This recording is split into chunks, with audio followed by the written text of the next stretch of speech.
Conquering another mountain, Nora's dad reminded her of a fairy tale that was her favorite in childhood.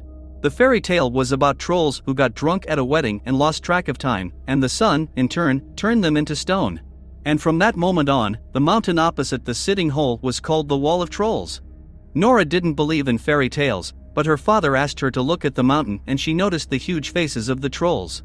20 years later, Nora and a fairly large team were engaged in excavations. Their boss didn't want to finance this case anymore as there were no results. The head of the burrow was about to give up, but at the very last moment, the burrow found a very rare skeleton of an animal. Construction work has begun in the Dovrefjell Mountains. Many people were against it and staged riots, but all this did not help. The builders decided to speed up the process and blow up part of the mountain. After the explosion, loud noises were heard. The mountain began to shake and fall apart. All the workers started running outside. One of them gave a signal for help, and after a while several planes flew to them for reconnaissance. The pilots transmitted a video showing a huge hole in the mountain as if a huge meteorite had fallen into it. And a little later they noticed huge dents on the ground that very much resembled huge footprints, but no one took this idea seriously. It was decided to find a specialist who can sort out what happened. The choice of the authorities fell on Nora Tiedemann, who was a paleontologist by profession. A helicopter flew straight to the island where the excavations took place and took her to the scene of the incident. Nora began to worry because no one explained anything to her. Arriving at the scene of the incident, she was brought to the office where a group of people had already been determined and were thinking about what it could be. Someone put forward a version that it was the accumulated gas that exploded and a bunch of strange and ridiculous assumptions. Only Nora decided to say that footprints are clearly visible on the video. Everyone laughed at her, but it didn't last long. A girl came into the office and reported that she was able to hack the phone of one of the witnesses of this tragedy and found a video in it on which a huge stone monster was clearly visible. While the people at the table were discussing what had happened, something else happened. An elderly couple lived in a small village. They were having a quiet lunch when suddenly they felt very strong tremors that were approaching with every second. At the very last moment, they managed to hide in the basement. This saved their lives. When the tremors stopped, they climbed out of the basement and saw that their house was half crushed and there was a huge footprint near the house.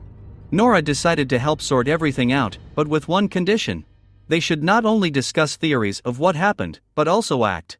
And after a while she and her assistant flew to the village where that monster had been.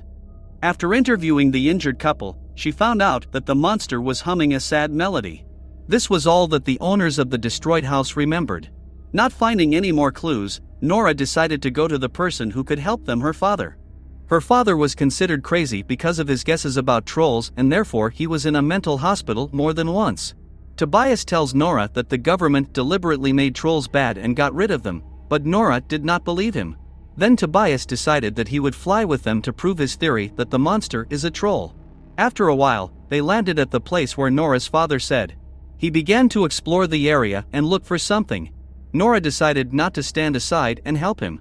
When she approached her father, she smelled it. That's how it smelled in the village where the monster destroyed the house of an elderly couple. After a while, the sun covered with clouds and sounds were heard behind Nora and her father.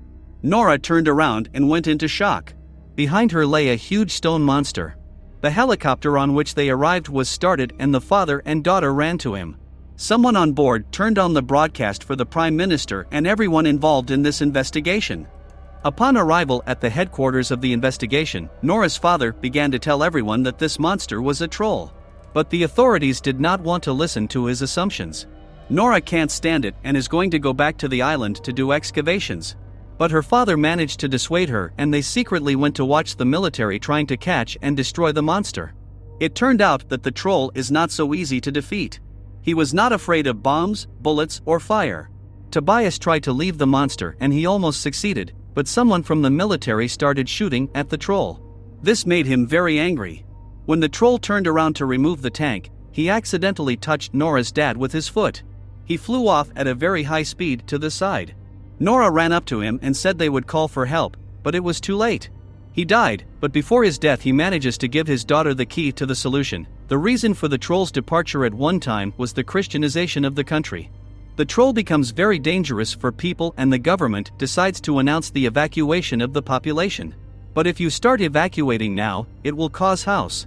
It was the height of the day and parents with their children were relaxing in this park when suddenly loud tremors resembling an earthquake were heard. People started running out of the park screaming. But when they turned around, they started running even faster. Because there was a monster in the very center of the amusement park. One little boy who was not far from the place of the incident did not run away with everyone, but stared intently at the troll. In order for the monster not to harm people, experts flew to the park on helicopters to which bells were attached. The sounds of the bell attracted the troll's attention, but at the same time they made him very angry. He took turns grabbing each helicopter so that the nasty ringing could not be heard. The father of that boy discovered the disappearance of his son and began his search. After a while, he saw a helicopter flying at his son. He didn't have time to push the boy away and just stayed with him to wait for death, but at the very last moment the troll grabbed the helicopter and saved their lives and left. The team arrived back at the headquarters where, after a short negotiation, Nora was removed from the task. Andreas leaves with her. Meanwhile, one of the prime ministers declares a state of emergency and the evacuation begins. While Andreas and Nora are driving in the car, the girl has an idea. She remembered the words her father had said to her before he died. And relying on his diary, they arrive at the palace where they are met by Sinding. The keeper of the palace, the Lord Chamberlain, reveals a secret. In the dungeon of the palace, built on the site of the former palace of the Troll King, there is a colossal crypt with the remains of trolls. Hundreds of years ago, they were all destroyed by order of King Olaf, and the awakened troll is most likely the last of his kind, as he was spared and locked in a cave, leaving to die.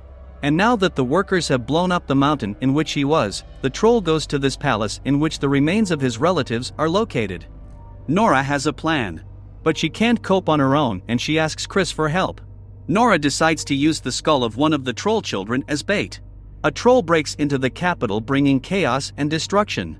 Nora and Andreas, in a car carrying a skull, lure the troll to the outskirts, where a group of military men, at Nora's request, prepared a trap for him, powerful ultraviolet light lamps.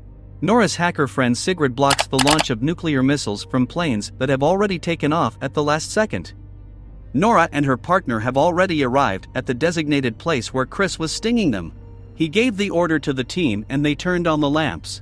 The troll immediately stopped from the pain that the light brought him. At the last moment, Nora felt sorry for him and he turned off the ultraviolet lamps. She told the troll that if he went to the mountains and did not show himself to people, then everyone would leave him alone. But it was too late.